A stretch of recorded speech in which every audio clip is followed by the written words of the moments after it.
Welcome to Dakshina Kashi Nanjangud city municipal council. Hello hi. 2 മാസത്തോളമായിട്ട് നമ്മളൊരു ഹോസ്പിറ്റലിലേക്ക്, 2 അല്ല 1 മാസം, ഏകദേശം 1 മാസം മീനങ്ങാടി ഒരാഴ്ച, അത് കഴിഞ്ഞിട്ടൊരു 3 ആഴ്ചത്തോളം വിംസ് ഹോസ്പിറ്റലിൽ നമ്മൾ അതൊക്കെ കഴിഞ്ഞുകൊണ്ട് ഡിസ്ചാർജ് ആയിട്ട് നമ്മൾ വീട്ടിലേക്ക് വന്നു. ഞാൻ പറഞ്ഞല്ലോ, കുഞ്ഞ് ഐസിയുന്ന് വാർഡിലേക്ക് മാറ്റി, വാർഡിൽ 3-4 ദിവസം നിന്നു. അതിന് ശേഷം ഡിസ്ചാർജ് ചെയ്ത് വീട്ടിലേക്ക് വന്നു പറഞ്ഞാൽ നമ്മൾ വീട്ടിലേക്ക് ഇവിടേക്ക് വന്നിട്ടില്ല. ഞാൻ പെങ്ങളെ വീട്ടിലാണ് കുട്ടിനെ കൊണ്ടുപോയി നിർത്തിയിട്ടുള്ളത്. കാരണം വെച്ച് കഴിഞ്ഞാൽ ഇൻഫെക്ഷൻ ഒന്നും ആകാൻ പാടില്ല, സൈലൻ്റ് ആയിട്ടുള്ളൊരു സ്ഥലത്ത് വെക്കണമൊക്കെ പറഞ്ഞിട്ട് അങ്ങോട്ട് പോയി. ഇപ്പോൾ ഡിസ്ചാർജ് കഴിഞ്ഞ് വന്നിട്ട് 2 ദിവസമായി.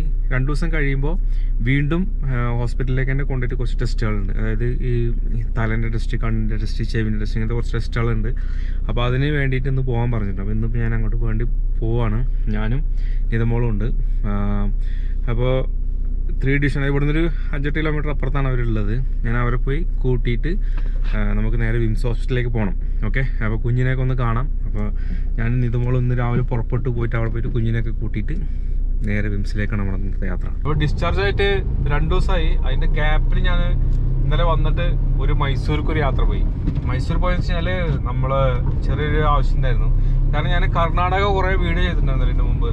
അപ്പോൾ കർണാടക കഴിഞ്ഞ 2-3 മാസത്തോളമായിട്ട് കർണാടകയിൽ കുറേ വീഡിയോ ചെയ്തിട്ടുണ്ട്. അപ്പോൾ ആ സമയത്ത് തന്നെ കർണാടകയിൽ നിന്ന് നമ്മളൊരു സബ്സ്ക്രൈബർ നമ്മളെ കോൺടാക്ട് ചെയ്തിട്ടുണ്ടായിരുന്നു. കുറച്ച് സീനിയർ ആയിട്ടുള്ള ഒരാളാണ്. അപ്പോൾ ഇങ്ങനെ മീറ്റ് ചെയ്യാം എന്നൊക്കെ പറഞ്ഞിരുന്നു. അവർ അങ്ങോട്ട് വരികയാണെങ്കിൽ മീറ്റ് ചെയ്യാം എന്നൊക്കെ പറഞ്ഞു. മൈസൂരാണുള്ളത്. പിന്നെ നിരന്തരം എന്നെ ഇടയ്ക്ക് ഇങ്ങനെ ഓരോ വീഡിയോ ഇടുമ്പോഴും എന്നെ കോൺടാക്ട് ചെയ്യുമായിരുന്നു. അപ്പോൾ പിന്നെ ഞാൻ പരിചയപ്പെട്ടു. അത് നോക്കുമ്പോൾ പുള്ളി ഒരു വൈദ്യനായിരുന്നു. അതായത് ഒരു പാരമ്പര്യ വൈദ്യൻ, ഒരു 4-5 ജനറേഷനായിട്ട് വൈദ്യ കുടുംബത്തിലുള്ള നല്ല എക്സ്പീരിയൻസ് ആയിട്ടുള്ള ഒരു വൈദ്യരായിരുന്നു പുള്ളി. അപ്പോൾ അദ്ദേഹത്തെ ഞാൻ പരിചയപ്പെട്ട് അതിന് ശേഷം ഞാൻ മൂപ്പരായിട്ട് കൂടുതൽ സമയം ഫോണിലൊക്കെ സംസാരിക്കുക. അപ്പോൾ മീറ്റ് ചെയ്യാൻ പോകണമെന്ന് വിചാരിച്ചിട്ട് നടന്നിട്ടുണ്ടായിരുന്നില്ല. അതിൻ്റെ ഇടയ്ക്ക് എനിക്ക് ഹോസ്പിറ്റൽ കേസൊക്കെ വന്നപ്പോൾ അതങ്ങനെ പോകാൻ പറ്റാണ്ടായി. അപ്പോൾ ഈ ഒരു ഗ്യാപ്പ് കിട്ടിയപ്പോൾ എനിക്കും തന്നെ ഹോസ്പിറ്റലിൽ കുറേ ദിവസം നിന്നിട്ട് ഭയങ്കര ഒരു സ്ട്രെസ് പോലെ ഉണ്ടായിരുന്നു. അപ്പോൾ ഒന്ന് പുറത്തിറങ്ങിയിട്ട് പോകണമെന്ന് വെച്ചാൽ ഞാൻ ബൈക്ക് എടുത്തിട്ട് നേരെ മൈസൂർ പോയി ഒരു മീറ്റ് ചെയ്തിട്ട് വന്നു. അപ്പോൾ ജോ ഹെർബൽസ് എന്നിട്ടൊരു ഹെർബൽ കമ്പനി നടത്തുന്നുണ്ട് പുള്ളിയോട്. അപ്പോൾ ഞാനന്ന് ജസ്റ്റ് വിസിറ്റ് ചെയ്യാമെന്ന് വിചാരിച്ച് പോയതാണ്. അപ്പം നല്ല വാല്യുബിൾ ആയിട്ടുള്ള മെഡിസിനാണ് പുള്ളി ചെയ്തുകൊണ്ടിരിക്കുന്നത്. അപ്പോൾ ഞാൻ അദ്ദേഹത്തെ പോയി മീറ്റ് ചെയ്തു. നല്ല ഒരു മനുഷ്യൻ. അപ്പം മെഡിസിനൊക്കെ ഒന്ന് പരിചയപ്പെട്ടൊന്ന് മീറ്റ് ചെയ്യാനൊക്കെ വിചാരിച്ചാണ് പോയത്. അപ്പം നമുക്കും അതിൻ്റെ മാർക്കറ്റിങ്ങിലൊരു പങ്കാളിയാവണം എന്നൊരു ആഗ്രഹമൊക്കെ ഉണ്ടായിരുന്നു. മെഡിസിൻ്റെ റിസൾട്ടും കാര്യങ്ങളൊക്കെ നമ്മൾ ഒരുപാട് കണ്ടു. അപ്പം അങ്ങനെ ഞാനൊന്ന് പുറപ്പെട്ടു പോയി. ഞാൻ പുറപ്പെട്ടു പോയ ആ ഒരു വീഡിയോ ഞാൻ ഷൂട്ട് ചെയ്തിട്ടായിരുന്നു ചെറുതായിട്ട്. നമുക്ക് അവിടെ പോയിട്ട് വിശദമായിട്ടൊന്നും ചെയ്യാൻ കഴിഞ്ഞില്ല, അപ്രതീക്ഷിതമായിട്ട് ഞാൻ പോയതായിരുന്നു. അപ്പോൾ ആ വീഡിയോ ഞാനിപ്പോൾ ഇവിടെ വെക്കാം. ആ വീഡിയോ നിങ്ങളൊന്ന് കാണൂ. അപ്പോഴത്തേക്ക് നമ്മൾ 3 ഡിവിഷനിലെത്തും. ആളെ ചെന്ന് കുഞ്ഞിനെയൊക്കെ എടുത്തിട്ട് നമുക്ക് ഹോസ്പിറ്റലിലേക്ക് പോകാം. ഓക്കെ.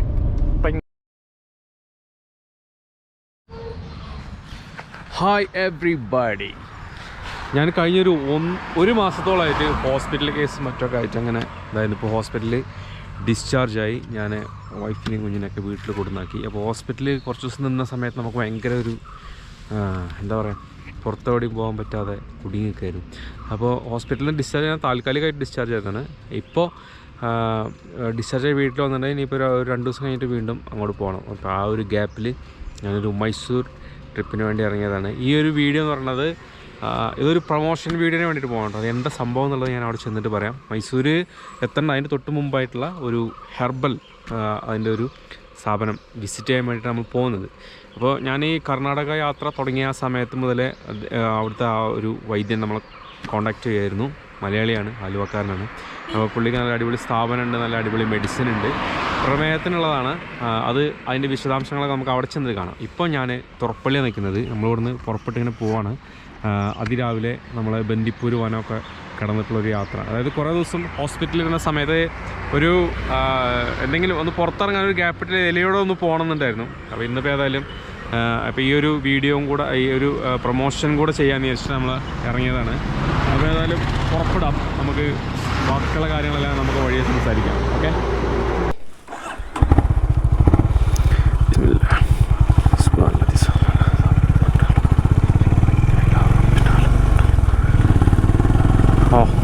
കുറേ ദിവസമായി നമ്മളിങ്ങനെ ഒരു റൈഡൊക്കെ പോയിട്ട്. പിന്നെ ഏതായാലും മൈസൂർ എത്തേണ്ട അതിന് മുമ്പായിട്ടുള്ളൊരു സ്ഥലത്തേക്കാണ് നമ്മൾ പോണത്. അതായത് ഒരു ഷുഗറിൻ്റെ പ്രമേഹത്തിനുള്ള ഒരു മെഡിസിൻ ഹെർബലായിട്ട് തയ്യാർ ചെയ്യുന്ന ഒരു, അതായത് നിത്യരോഗികളായി ഈ ഷുഗറിന് മരുന്ന് കഴിച്ചുകൊണ്ടിരിക്കുന്ന ആൾക്കാരുണ്ടല്ലോ, അങ്ങനത്തെ ആളുകൾക്കൊക്കെ ഏറ്റവും ഉപകാരപ്പെടും. കാരണം ഷുഗർ ശരിക്കും നല്ല ഹൈ ലെവൽ ഷുഗറുള്ള ആളുകൾ ജീവിതകാലം മുഴുവനും ഇൻസുലിനും മരുന്നൊക്കെ ആയിട്ട് അങ്ങനെ പോകണം. അങ്ങനെയുള്ള ആളുകൾക്ക് പോലും ഇത് ഫലം ചെയ്യുന്ന ഒരു മെഡിസിനാണ്. അപ്പോൾ അത് നമ്മൾ എല്ലാം അന്വേഷിച്ചു. അപ്പം നമുക്കതിൻ്റെ റിസൾട്ടൊക്കെ ഏകദേശമൊക്കെ കിട്ടിയിട്ടുണ്ട്. അപ്പോൾ ഒന്ന് പോയിട്ട് വിസിറ്റ് ചെയ്യാമെന്ന് വിചാരിച്ചിട്ടാണ് ഇപ്പോൾ നമ്മളുടെ യാത്ര. ഓക്കെ, തുറപ്പള്ളി കഴിഞ്ഞു, നമ്മൾ ബന്ദിപ്പൂർ മുതുമലൈ ഒക്കെ കടന്ന് ഒരു റൈഡ് പോകും, ചില്ലാക്കാം. അതിനോടെയാണ് നമ്മളൊന്ന് പോകുന്നത്. ഓക്കെ,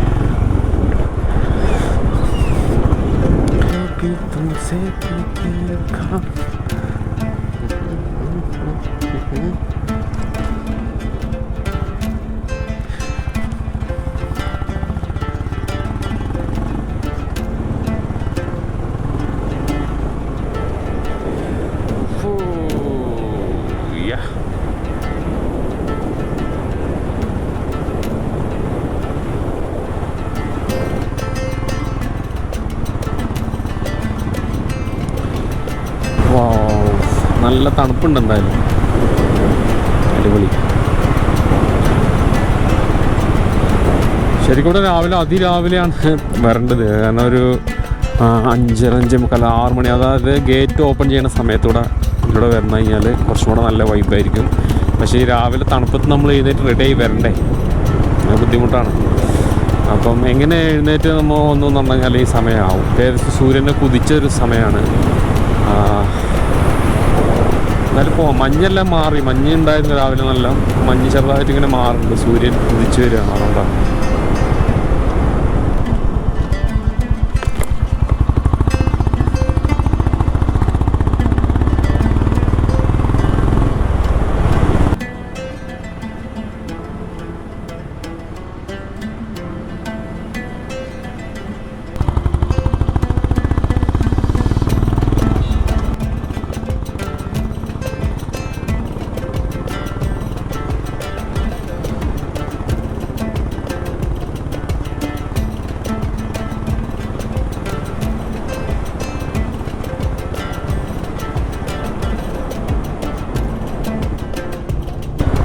മുതുമല കഴിഞ്ഞ് നമ്മൾ ബന്ദിപ്പൂരിലേക്ക് കടന്നു. വെയിൽ ചെറുതായിട്ട് വരണമെങ്കിൽ നല്ല തണുപ്പുണ്ട്. വന്യമൃഗങ്ങളൊന്നും കണ്ടില്ല. ആന ഉണ്ടായിരുന്നു. ഞാൻ അവിടെ നിന്ന് കടന്ന സമയത്ത് ഒരു 3 ആന സൈഡിൽ നിന്ന്. പക്ഷേ ക്യാമറ ഓണാവില്ല. പിന്നെ ഞാനത് ഷൂട്ട് ചെയ്യാനൊന്നും നിന്നില്ല. എപ്പോഴും കാണുന്ന കാഴ്ചയല്ലേ.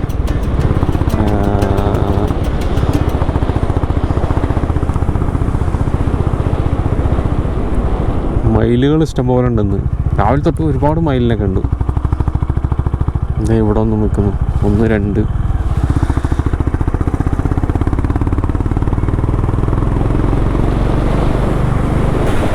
നമ്മൾ വനത്തിൻ്റെ ഉള്ളിൽ നിന്ന് എന്തായാലും പുറത്ത് ചാടി.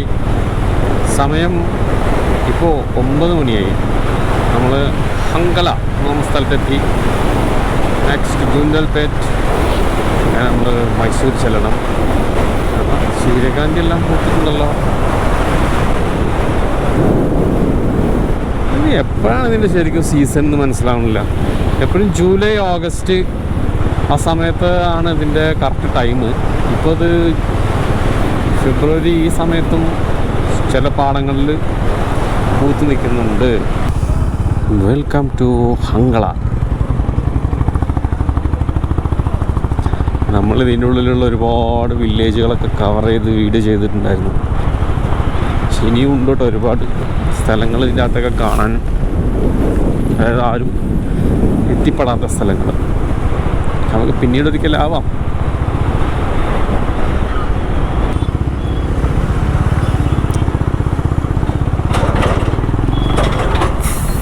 ഗുണ്ടൽപേട്ട്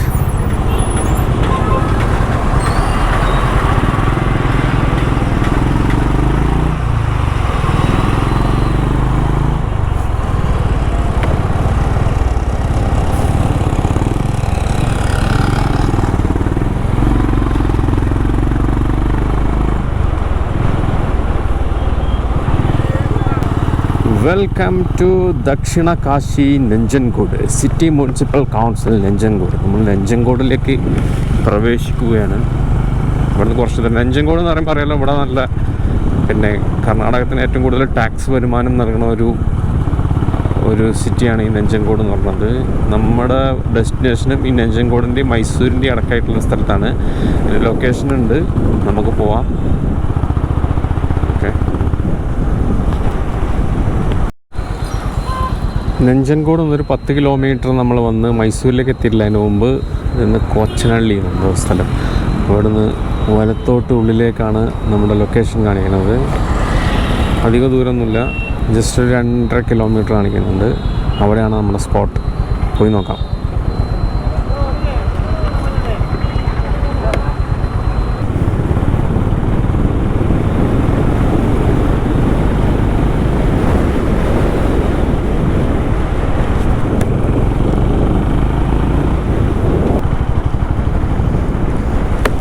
ഇവിടുന്ന് ലെഫ്റ്റിലോട്ട് കാണിക്കുന്നു.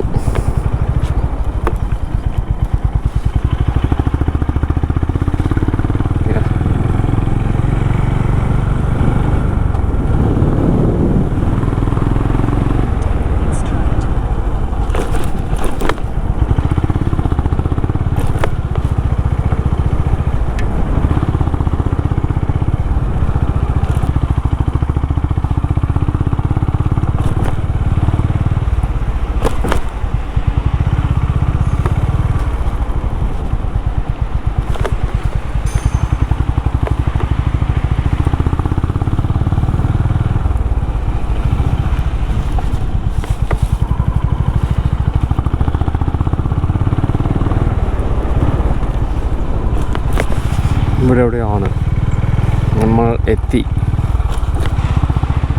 ഓക്കെ, ഇതാണ് പ്രൊഡക്ഷൻ യൂണിറ്റ് എന്ന് തോന്നുന്നു, ജോൺ ജോ ഹെർബൽസ്. ശരി, നോക്കാം, വിളിച്ചു നോക്കാം. നമ്മൾ അവസാനം ജോൺ ജോ ഹെർബൽസിലെത്തി. ഇതൊരു പുതിയ സ്ഥാപനമാണ്, ഇവിടെ തുടങ്ങുന്നേ ഉള്ളൂ. അതായത് ഇത് തുടങ്ങുന്നുള്ളത് വെച്ച് കഴിഞ്ഞാൽ ഒരു 35 വർഷത്തിൽ കൂടുതലായിട്ട് പൂനെയിൽ നടന്നുകൊണ്ടിരിക്കുന്ന ഒരു സ്ഥാപനമാണ്. ഇതിൻ്റെ ഒരു ഉടമസ്ഥൻ ഒരു മലയാളിയാണ്, ജോസഫ് തോമസ് എന്നാണ് അദ്ദേഹത്തിൻ്റെ പേര്. അദ്ദേഹത്തിന് ദീർഘകാലമായിട്ട് ആഗ്രഹമായിരുന്നു കേരളത്തിൽ ഇതിൻ്റെ ഒരു ബ്രാഞ്ച്, അദ്ദേഹത്തിൻ്റെ നാട് അതായത് അങ്കമാലി ഭാഗത്തൊരു ഇത് തുടങ്ങണം എന്നൊക്കെയുള്ള ആഗ്രഹം കുറേ കാലങ്ങളായിട്ടുണ്ടായിരുന്നു. അങ്ങനെ കൊറോണ സമയത്ത് അദ്ദേഹം അവിടെ വന്ന് അത് സ്റ്റാർട്ട് ചെയ്യാൻ വേണ്ടി നിന്ന സമയത്ത് കേരളത്തിലൊരു സംരംഭകന് ഒരു സംരംഭം തുടങ്ങാനുള്ള ബുദ്ധിമുട്ടുകൾ അറിയാമല്ലോ, അതിൻ്റെ ആ പ്രഷർ കാരണം അവിടുന്ന് ആ പദ്ധതി ഉപേക്ഷിച്ചു. ആ സമയത്ത് അദ്ദേഹത്തിന് ഒരുപാട് നിരവധി നോർത്ത് ഇന്ത്യയിലും ശരി സൗത്ത് ഇന്ത്യയിലും ശരി എല്ലാ സംസ്ഥാനങ്ങളിലും നിരവധി പേഷ്യൻസ് ഉള്ള ഒരു വൈദ്യനാണ്. അദ്ദേഹത്തിൻ്റെ പേഷ്യൻസിൽ പല ആളുകളും അദ്ദേഹത്തെ കർണാടകയിലേക്ക് ക്ഷണിച്ചു. അങ്ങനെ കർണാടകയിൽ മൈസൂർ ഭാഗത്ത് നിന്നിട്ട് ഇപ്പം അതിൻ്റെ എല്ലാ രേഖകളും തയ്യാറാക്കി ഒരു സംരംഭം ഇവിടെ തുടങ്ങിയിരിക്കുകയാണ്. അപ്പോൾ ഈ മെഡിസിനെ കുറിച്ച് അറിഞ്ഞ് ഞാൻ ഇതൊന്ന് വിസിറ്റ് ചെയ്യാൻ വേണ്ടിയിട്ട് വന്നതാണ്. പിന്നെ ഇതിന് നല്ല ഒരു റിസൾട്ട് ഉണ്ട്. കാരണം അദ്ദേഹം കൂടുതലായിട്ട് കൊടുക്കുന്നത് നോനി ഫ്രൂട്ടിൻ്റെ എക്സ്ട്രാക്റ്റ് സിറപ്പാണ് ഇത് കൊടുക്കുന്നത്. അദ്ദേഹത്തിൻ്റെ ഈ ഒരു മെഡിസിൻ എന്ന് പറഞ്ഞു കഴിഞ്ഞാൽ നോനിൻ്റെ യഥാർത്ഥ ആ ഒറിജിനൽ നോനി എടുത്ത് അതിൻ്റെ എക്സ്ട്രാക്ട് ചെയ്ത്, ജ്യൂസല്ല എക്സ്ട്രാക്ട് ചെയ്ത് അതിൽ വിലപിടിപ്പുള്ള വളരെയധികം ചേരുവകളൊക്കെ മിക്സ് ചെയ്തിട്ടുള്ള വളരെ ഫലപ്രദമായിട്ടുള്ള ഒരു മെഡിസിനാണ് ഇപ്പോൾ നോനി. അത് കൂടുതൽ എക്സ്പോർട്ട് ചെയ്യുന്നുണ്ട്. അതുപോലെ തന്നെ കൂടുതലായിട്ട് ഇന്ത്യ ഒട്ടാകെ എല്ലാ സംസ്ഥാനങ്ങളിലും അദ്ദേഹം വിൽപ്പന ചെയ്യുന്നുണ്ട്. അപ്പോൾ ആ ഒരു മെഡിസിനെ ഒന്ന് കാണാനും ഒക്കെ വേണ്ടിയിട്ടാണ് ഞാൻ വന്നത്. അപ്പോൾ തുടർന്നുള്ള ദിവസങ്ങളിൽ നമ്മൾ സാധാരണ ചെയ്തുകൊണ്ടിരിക്കുന്ന ചായപ്പൊടി മറ്റേ ബിസിനസ്സിൻ്റെയൊക്കെ കൂടെ ഈ ഒരു നോനി എക്സ്ട്രാക്റ്റിൻ്റെ ഒരു മാർക്കറ്റിംഗ് കൂടെ ചെയ്യണം, അതിനെക്കുറിച്ച് സംസാരിക്കാനൊക്കെ ആയിട്ടാണ് ഞാൻ ഇപ്പോൾ വന്നിട്ടുള്ളത്. അപ്പോൾ അദ്ദേഹം ഇപ്പോൾ കർണാടകത്തു നിന്നുള്ള ഈ ഒരു ഡ്രഗിന് വേണ്ടിയിട്ടുള്ള എല്ലാ ലൈസൻസുകളും മറ്റും അംഗീകാരങ്ങളും അതുപോലെ തന്നെ സെൻട്രൽ ഗവൺമെൻറ്റിൻ്റെ ഭാഗത്തു നിന്നുള്ള എല്ലാ രേഖകളും എല്ലാം തയ്യാറാക്കി ഈ സ്ഥാപനം മുന്നോട്ട് പോകാൻ വേണ്ടിയിട്ടുള്ള ഒരു തയ്യാറെടുപ്പിലാണ്. അപ്പോൾ ഇതിൻ്റെ ഒരു മാർക്കറ്റിംഗ് ഒരു സെക്ഷനിൽ ഞാനും ചെറുതായിട്ടൊന്ന് വർക്ക് ചെയ്യണമെന്ന് എനിക്കൊരു താല്പര്യം ഉണ്ടായതുകൊണ്ട് അത് നേരിട്ട് കാണാനും ഒക്കെ ഒന്ന് കണ്ട് മനസ്സിലാക്കാനായിട്ട് വന്നത്. അപ്പോൾ നമുക്ക് ജോസഫ് തോമസ് സാറിൻ ഇതിൻ്റെ മെഡിസിനൊക്കെ കുറിച്ച് നമുക്ക് വിശദമായിട്ട് മറ്റൊരു വീഡിയോയിൽ വിശദമായിട്ട് നമുക്ക് പരിചയപ്പെടാം. അപ്പോൾ നമ്മൾ 3D വിഷനിലെത്തി. ഇവിടെ സൈലൻ്റ് ഏരിയ ആണ് കേട്ടോ. അപ്പോൾ ഇവിടെ കുഞ്ഞിന് കിടക്കാനൊക്കെ ശരി. അപ്പോൾ നമ്മൾ കുറേ സാധനങ്ങളൊക്കെ കൊടുക്കുന്നുണ്ട്. അപ്പോൾ അവിടെ കൊണ്ടുപോയിട്ട് വെച്ചിട്ട് അവരെയും കൂട്ടിയിട്ട് വരണം. നിതമോൾ മാത്രമേ വന്നിട്ടുള്ളൂ, പിന്നെ ഹിബമോൾ വന്നിട്ടില്ല. കാരണം മദ്രസയിൽ പരീക്ഷ നടക്കുന്നതുകൊണ്ട് അവളവിടെ പഠിക്കാൻ വേണ്ടി ഇരുത്തിയിരിക്കുകയാണ്. അപ്പോൾ ഇന്ന് വന്നു കഴിഞ്ഞാൽ ഒരു ദിവസം വേസ്റ്റാവും. ഇവളുടെ പരീക്ഷയൊക്കെ ഇന്നലത്തോടെ കൂടി കഴിഞ്ഞു. പിന്നെ അവളും കൂട്ടി ഞാനും ഇവളും കുഞ്ഞും ജീനിയായിട്ട് പോവാണ്. ഒറ്റ ഗ്യാപ്പിൽ വണ്ടി ഇവിടെ തിരിച്ചിട്ടു. താഴെ പോയിട്ട് അവരെ കൂട്ടിയിട്ട് വീട് കുറച്ച് താഴെയാണ്.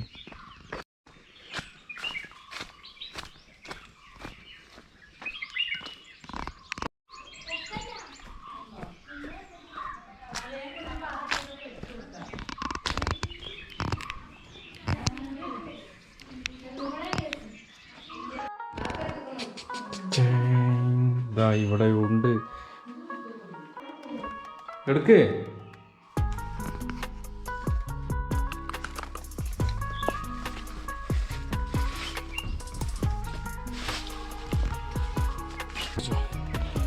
ഇത് ബാക്കിക്കോ. പോവാണ് നമ്മൾ, പോവാണ്.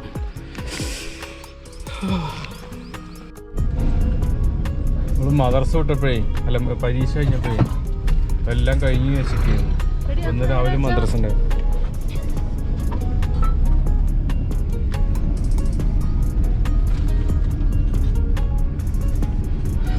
അപ്പോൾ നമ്മൾ പുറപ്പെട്ടു. ഇനിയൊരു 1-2 മണിക്കൂർ യാത്രയുണ്ട് വയനാട് വിംസിലേക്ക് എത്താനായിട്ട്. ഓക്കെ,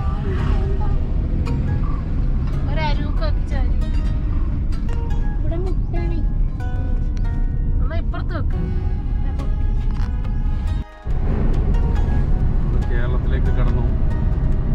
ചുള്ളിയോട് കഴിഞ്ഞ് അമ്പലവയലിൽ തറായി. കുറച്ച് ദൂരം കൂടെ പോകണം.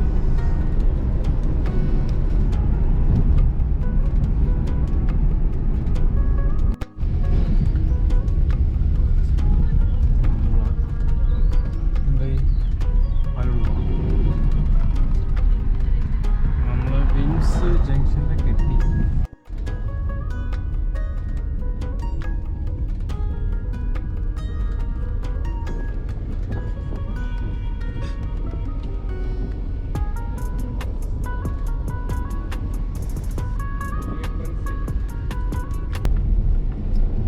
അല്ല നമ്മളിനി പോകുമ്പോഴേ കാർഡ് കാണിച്ചിട്ട് ഇത് എടുക്കണ്ടേ, ടോക്കൺ എടുക്കേണ്ടി വരും അല്ലേ?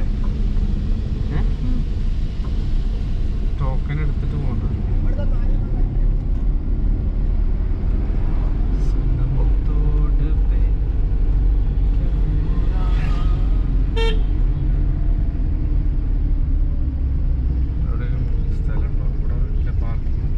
നമ്മൾ ഇവിടെ 5 തന്നെയല്ലേ പോകേണ്ട ഈ എൻട്രൻസിൽ. പക്ഷെ വണ്ടി ഇവിടെ നിർത്താൻ പറ്റില്ല. താഴെ പാർക്കിംഗ് ഇട്ട് മേലെ താഴ്ന്ന് തരാം കേട്ടോ, നടക്കുള്ളൂ. ഇവിടെ വണ്ടി ഇടാൻ പറ്റില്ല. ഞങ്ങൾ വന്ന് കുഞ്ഞിൻ്റെ ചെവി ടെസ്റ്റ് ചെയ്തു, കണ്ണ് ടെസ്റ്റ് ചെയ്യാൻ വേണ്ടി വെയിറ്റിംഗ് ആണ്. ഡോക്ടറെ കണ്ടു, കുഴപ്പങ്ങളൊന്നുമില്ല. അപ്പോൾ ഞങ്ങൾ അതിന് വേണ്ടി വെയിറ്റ് ചെയ്യാനോണ്ടിരുന്നിട്ട് ഡോക്ടർ അതിൻ്റെ ഉള്ളിലുള്ളത്.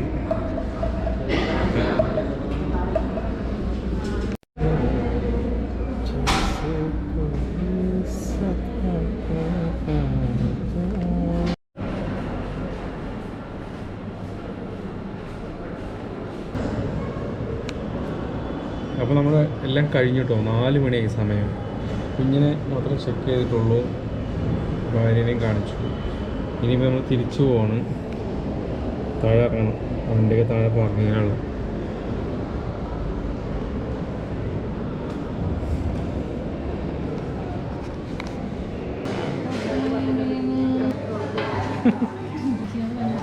എന്താ എന്താ ടേസ്റ്റ്? എന്ത് ജ്യൂസെന്ന് പറയും?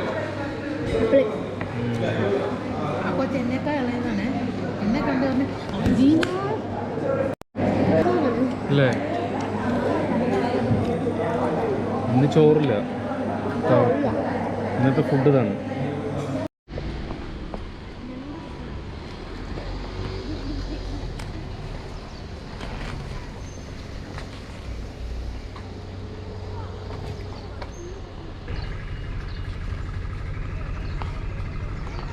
അങ്ങനെ സമയം 5 മണിയായി. നമ്മൾ വന്ന് ഹോസ്പിറ്റലിൽ 2 ചെക്കപ്പ്. അത് കുഞ്ഞിനെ കാണിക്കാൻ വേണ്ടി വന്നതാണ്. തല ചെക്ക് ചെയ്യണമെന്ന് പറഞ്ഞു, കണ്ണ് ചെക്ക് ചെയ്യണമെന്ന് പറഞ്ഞു, കാത് ചെക്ക് ചെയ്യണമെന്ന് പറഞ്ഞു. അതിലിപ്പോൾ കാത് മാത്രമേ നടന്നുള്ളൂ, ബാക്കിയൊന്നും അതിനുള്ള മെച്യൂരിറ്റി ആയിട്ടില്ല എന്ന് പറഞ്ഞു. പിന്നെ 2 കിലോ വെയിറ്റ് ആയതിൻ്റെ ശേഷം 2 ആഴ്ച കഴിഞ്ഞിട്ടേ ഉള്ളൂ ഇതൊക്കെ ചെക്ക് ചെയ്യാൻ പറ്റുക. തല ചെക്ക് ചെയ്യണമെങ്കിൽ ഇനി 1 മാസം കഴിയണമെന്ന് പറഞ്ഞു. ഇത് പ്രസവിച്ചിട്ട് ആകെ 20 ദിവസത്തെ പ്രായമല്ലായിട്ടുള്ളൂ. അപ്പോൾ അതിന് ഇനിയും ടൈമുണ്ട്. ഓക്കെ, അപ്പോൾ വീണ്ടും വരണം. ഇപ്പോൾ കുട്ടിക്ക് ആ 1.8 1 കിലോ 800 ഗ്രാം വെയിറ്റ് ഉള്ളൂ. അപ്പോൾ ഇനി നല്ല സൂക്ഷിക്കണം. അപ്പോൾ ഡോക്ടറെ കാണിച്ചു, വേറെ കുഴപ്പങ്ങളൊന്നുമില്ല. ഇനിയിപ്പോൾ ഞങ്ങൾ തിരിച്ചു പോവാണ്. ഓക്കെ, തിരിച്ചു പോവാണ്, വേറൊന്നുമില്ല. Bye bye.